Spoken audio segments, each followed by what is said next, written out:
All right, guys, so the Type R is going to fab on Monday. Today is currently Friday, so over the next few days, I need to get a bunch of stuff sorted out on the car before we drop it off at fab.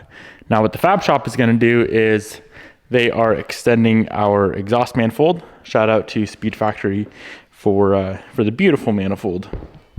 But this guy needs to be extended, this collector needs to be rotated, and if you're wondering why, go check out the last video I uploaded. Long story short, turbo and wastegate do not fit where they would currently sit with this manifold, so it needs to be adjusted. I do think they are going to build the downpipe as well. Not exactly sure yet. I do want to do some sort of TIG work on stainless. Of course, I don't want to start and learn on a very, very expensive exhaust manifold like this. I am debating doing all the intercooler piping myself, but the first thing, of course, that needs to happen with any of the turbo stuff is the turbo needs to be mounted in the proper location. So that is going to happen on Monday. Now, what we need to do is we need to get this right here on the car. This is a EM1 or just an older Civic, I guess, brake booster, master cylinder, and then I picked up a billet reservoir just because this is all going to be fairly close to the turbo. I don't care to run the stock one. And the reason why we went to the older style is because it's a whole lot smaller of a reservoir, which now they don't have to modify the manifold nearly as much. And of course the billet one looks a whole lot better. So I need to do a little bit of trimming right up in here to fit the booster, master, and reservoir setup. I got some lines right there, one there, one there. We're gonna go ahead and notch that out. Yeah, it sucks, but we've had to do a lot of stuff like that on this build, so it's not the end of the world.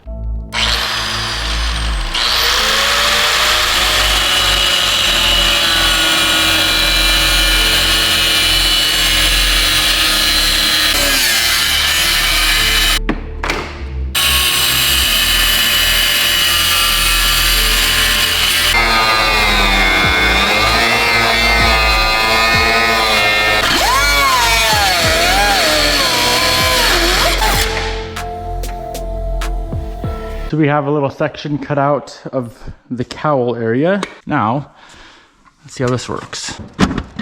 So that's all sorted out, got all the space in the world. Now we need to go ahead and patch up that hole, reinforce it a little bit, and I have some sheet metal here. So let's go ahead and make it perfect.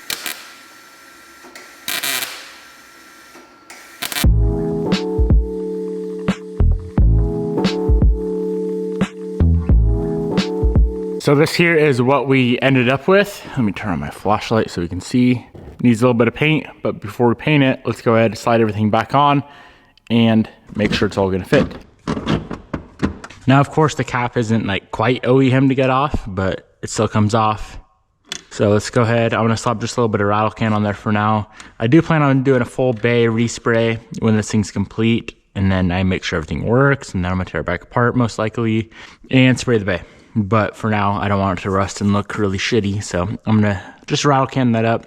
And I have seen a few comments, why don't you just do a brake booster delete? If you ever driven a car with a brake booster delete, you probably wouldn't again. I have, for how OEM I want this thing to feel and drive, hence like the AC and all that good stuff. The last thing I want to do is a brake booster delete. Now that we have the brake master sorted out, I do need to get the shifter cables sorted. So I did pick up some bushings from Hybrid Racing. Now the problem with these bushings is they don't quite fit on the transmission. They fit on the bracket just fine. They're their proper length, all that good stuff. And these, by the way, are the factory FK8 shifter cables with the factory bushings. So I got some from Hybrid Racing. I believe these are aluminum. So if we need to drill them out just a tiny bit to fit on the trans, not a big deal. All right, so the one side fits. The other side does not fit. Not a big deal.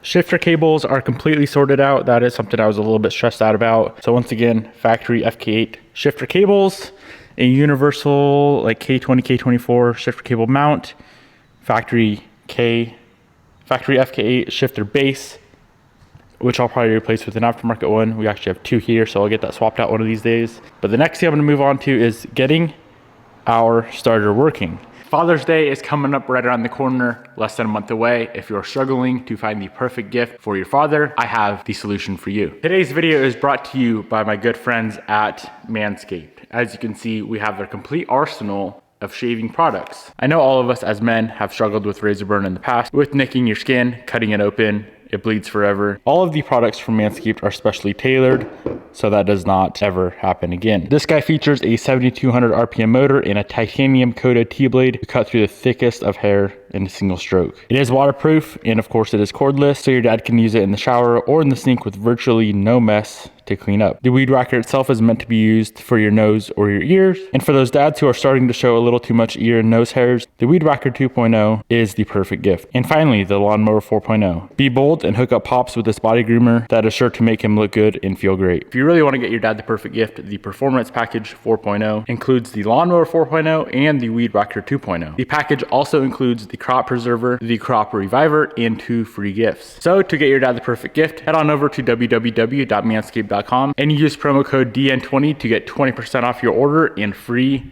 international shipping. Big thank you to Manscaped for sponsoring today's video. Let's get back to work. So you guys already know, if you've been following along, that due to this car being brand new, it's very complicated with the CAN bit system for my pea brain to figure out.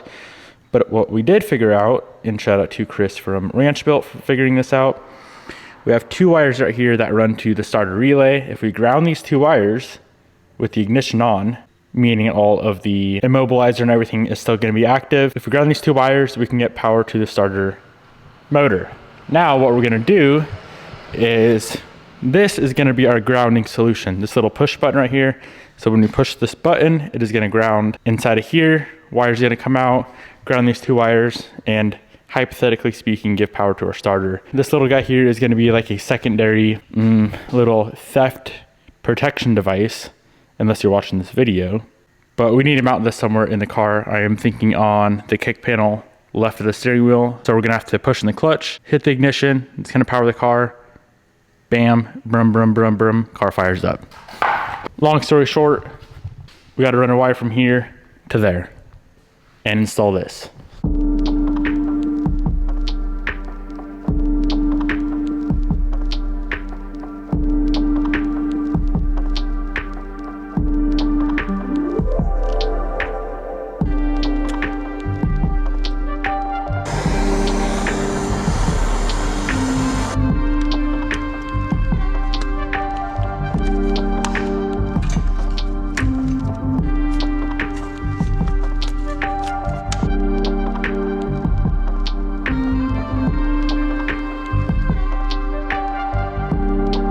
We got that wire connected to the button inside, wire connected from the relay box over to the starter power wire's on. Hypothetically speaking, if my mathematics are correct, I should be able to go inside right now, turn on the ignition, hit the starter button, and our starter turns over the engine. I could be wrong, but let's try it.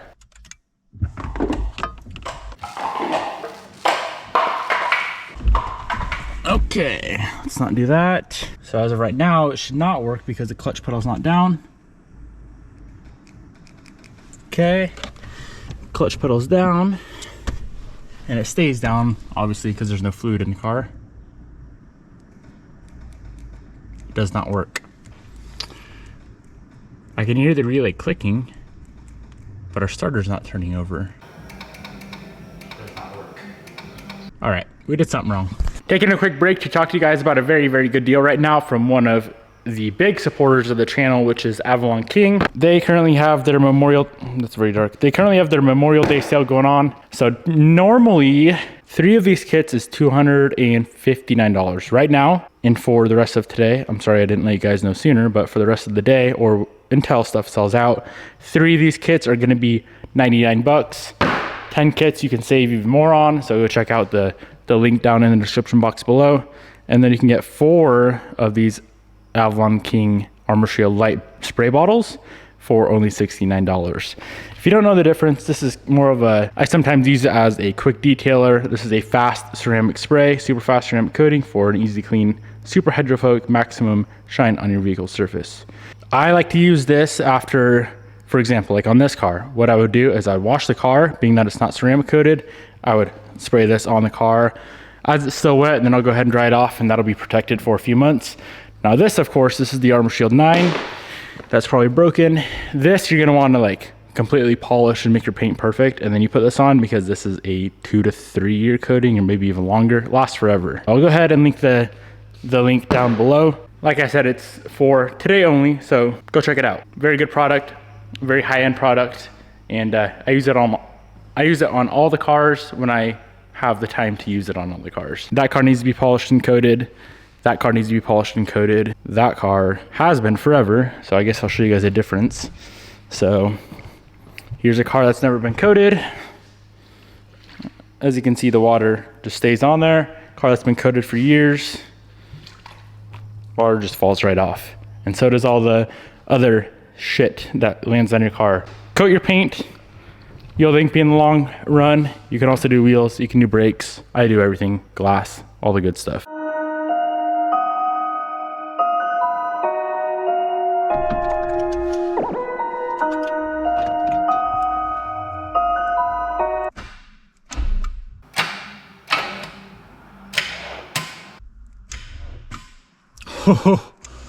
We did it. Our battery's a bit low, but we did it. It actually freaking works. Let me grab a jump pack. Oh my Lord. I did something right for once.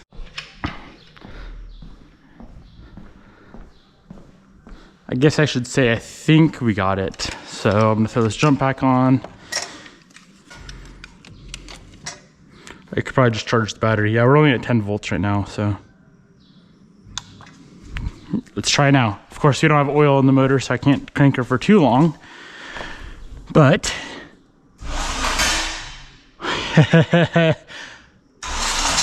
holy shit. Let's try with the clutch pedal out. Now, still works the clutch pedal out. So if I care about that, I'll have to fix that. Not a big deal. Damn, we did it. We freaking did it. All right, that's all sorted. As soon as the little jumper harness thing that we need for the haul tech comes in, all the wiring will be finished up. This car does go to the fab shop tomorrow for the Speed Factory manifold extension and rotation. Now the $1 million question that I want your guys' help with. The battery is not staying in the bay. The battery's gonna go in the trunk. That's gonna be an easy resolution to clean up the bay. Is it worth it? Comment below. Are we doing a fuse box relocation and a relay box relocation, or should we keep those in the bay and keep it cluttered up? I have the perfect location for them. I just don't know if it's worth extending the 70 to 80 wires to do so. So comment below. I'm gonna wrap it up here. I hope you guys enjoyed. Peace out, my good friends, and I'll see you boys in the next video.